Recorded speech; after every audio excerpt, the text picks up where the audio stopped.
Welcome back, YouTube. In today's video, I'm going to cover a very important topic. Ultimately, that's going to relate to the future of all cryptocurrencies, but in particular, Dogecoin, since we are pushing for it to become the currency of the internet or the people's currency, the digital dollar, right?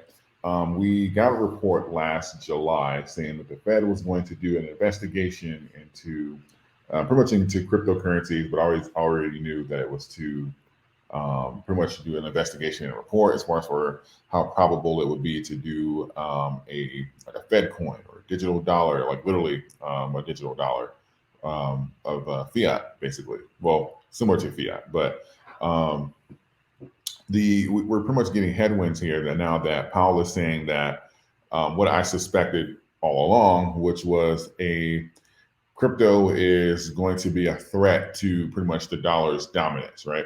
And what does this ultimately mean long term for the dollar if crypto is pretty much expanding untamed or unchallenged by the current unit of measure? And ultimately, this puts a lot of crypto at risk. It hints toward regulation for crypto, and it also makes coins that are literally going after that title to be like the medium of exchange on the internet. It makes it public enemy number one. So, and that pretty much means that I'm talking about Dogecoin here. So when you have the feds doing an investigation saying crypto goes unchecked and Bitcoin becomes digital gold and a coin like Dogecoin becomes the dollar of the internet, all those internet sales will pretty much not be conducted in dollars, right? What if all of these retailers like McDonald's, Burger King, Walmart, Amazon, what if they all convert to digital currency and they stop using dollars? And what if 50% or more or even higher of the currency of the transactions are conducted in crypto and the dollar doesn't have a presence there? Come on. And I made the video and I put a link to it in the description section of last year. I made it last year when this announcement first came out. I saw this coming from a mile away. It hasn't been a time literally since we bartered and we're trading eggs and cloth and stuff, like literally the barter system, that the government didn't have complete control over the medium of exchange that we conducted business in. This is literally how they manipulate the markets, is how they keep their chokehold on everything. They have the ability to expand the currency if they want, retract it if they want, make money cheap if they want, make it hard to borrow if they want. They have complete control over the economics here. And what Dogecoin and digital coins do is they take that control away. And I imagine that that wasn't going to be favorable. And if we look at history here, we can say, okay, what typically can we expect, right? So looking at history, you'll say that, okay, what was normally the medium of exchange after like bartering? What did people use? And they did use coins, like a physical version. And you'd have like gold and silver, and then eventually they'd get their edges clipped or they get diluted with a more common metal, less valuable metal, nickel, iron, copper, all that kind of stuff, zinc, and they'll start chipping away at the actual value. And technically speaking, people will have, that's why you still have like bullion available now that you can buy gold and silver and bars and stuff like that, and kind of use that as a hedge against inflation, because fiat and the inflation rate is pretty much a runaway train, but you can't make more gold or silver, so it has that scarcity value. Now, technically speaking, the United States didn't have to continue competing into that market once the world accepted the dollar as the reserve currency. But again, all matters has to be checked. We now have, of course, you have gold and silver eagles into the United States currency that are minted by the United States government. Now, if you look at the back of a gold eagle or a silver eagle, you'll see that it has a monetary value. And this is something similar to what happened in the Great Depression when they started confiscating gold and silver as it was a threat to the dollar's dominance. At that time, technically, it wasn't necessarily a threat, but they were kind of using it to build up the credibility of stuff like of the dollar and the events that were going around. So they needed to compensate it to kind of like reattach it back to it to pretty much literally give it credibility. But they wanted to control the median as to how much it was worth. Even though the dollar was headed for hell, they were saying that, okay, well, this is worth $30, for example. We're not going to pay you based off of the monetary value, the metal weight of the coin, because obviously that fluctuates, and as this takes down further, we're going to have to pay out more money. So this is the flat exchange rate. So on the back of a dollar, even though silver can go for 20 plus bucks, depending on what kind of coin it is, on the back of the coin of a silver eagle, it's going to say 1 ounce, $1. That is what it is worth.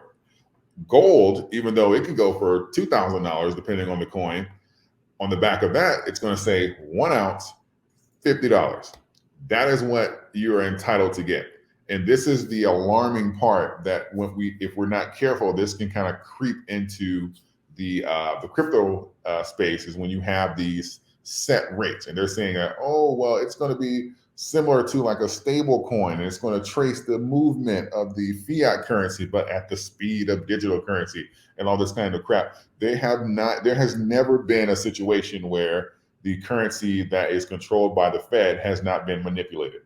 Not one, whether that's fiat, gold, silver, stock market, whatever is in the Fed's control gets manipulated. If they branch out into the market here and start a competition, that's fine, as long as they don't start, because I expected them to. What we have to watch for is if they start with their funny taxes and pretty much making it convenient to do business with the Fed coin or digital dollar, whatever they're going to call it, compared to the other coins.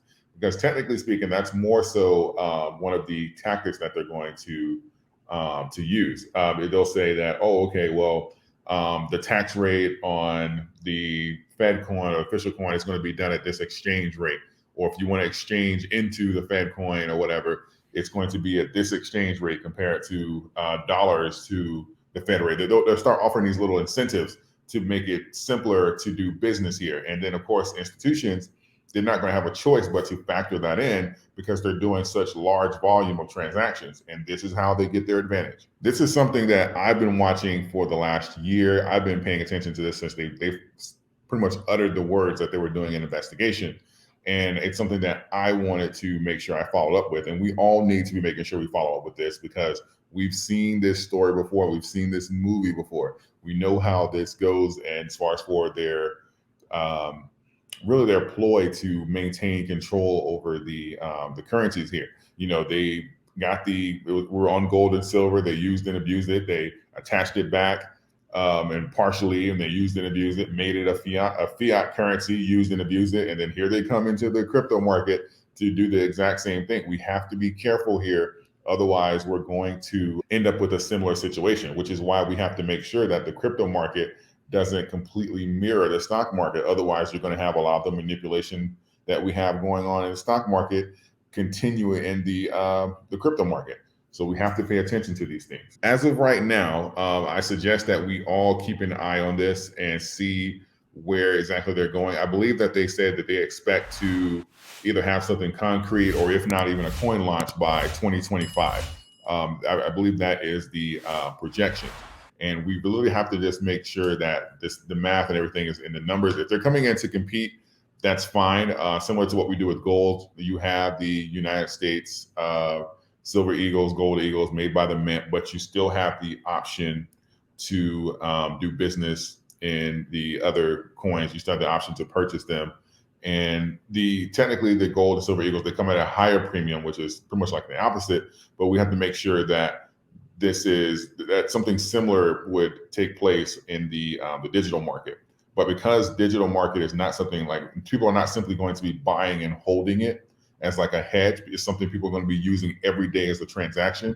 I presume this to be for them to take a more aggressive approach than them just simply having a presence there. I believe they want to have a presence there, but also give an incentive to be like, okay, everybody needs to be using the Fed coin. That needs to be the dominant. We need the fiat currency to be the dominant coin, and we also need the Fed coin to be the dominant presence online. So they'll start offering these large incentives and stuff like that. And it's something we really have to watch, because if we're not careful, they're going to literally vacuum the purpose of cryptocurrency and literally try and literally head us back towards the dollar. So I think that as a community, as a people, we need to make sure that we're on top of this as these laws and regulations and as this research starts conducting itself and concluding. In my opinion, it's up to us. I believe that the course of action that they're taking is already set, and they kind of already have their idea on where they want to go. And it's up to us to make sure that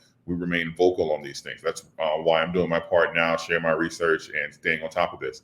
It's why I made a video very quickly when I first saw this report come out last year. And I'll continue to track this and report back to you guys to make sure that we are all on the same page as a community, to make sure that we still have the ability of the option of choice when it comes down to our methods of exchange. And when it comes down to exchange, my partners over at Skillshare, they have an offer for you guys where you're able to try their programs for free for a period of time. And I'm going to tell you all about it right now. Skillshare is an online community that hosts thousands of classes where you can learn new skills, deepen your existing passions, or simply fall down a creative rabbit hole. They offer classes like finances, entrepreneurship, and even stock investing.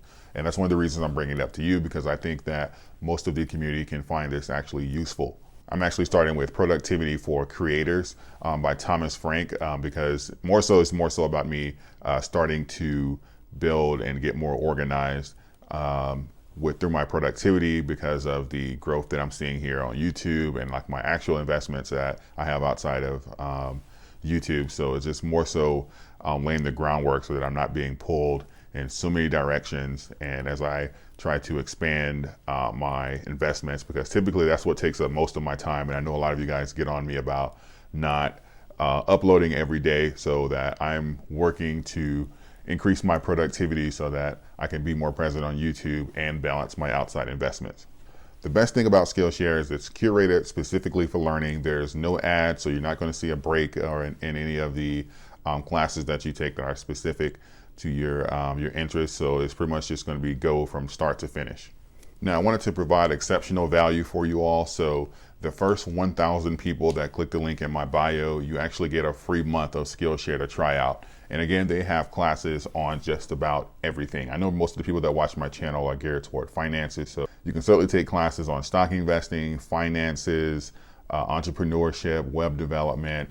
Really, this pretty much, if you have an interest, it's almost guaranteed to be on Skillshare, and you can have access to that for 1 month just to try it out by using the link that I have in my bio. Feel free to check it out and let me know what you think. With that being said, I hope you found value in this video. Please consider giving the video a like and subscribing to the channel. And don't forget about BlockFi. If you open an account with them, you can get up to $250 in some of your favorite crypto, including in Bitcoin and Ethereum. I appreciate all of you. Thank you. Until next time.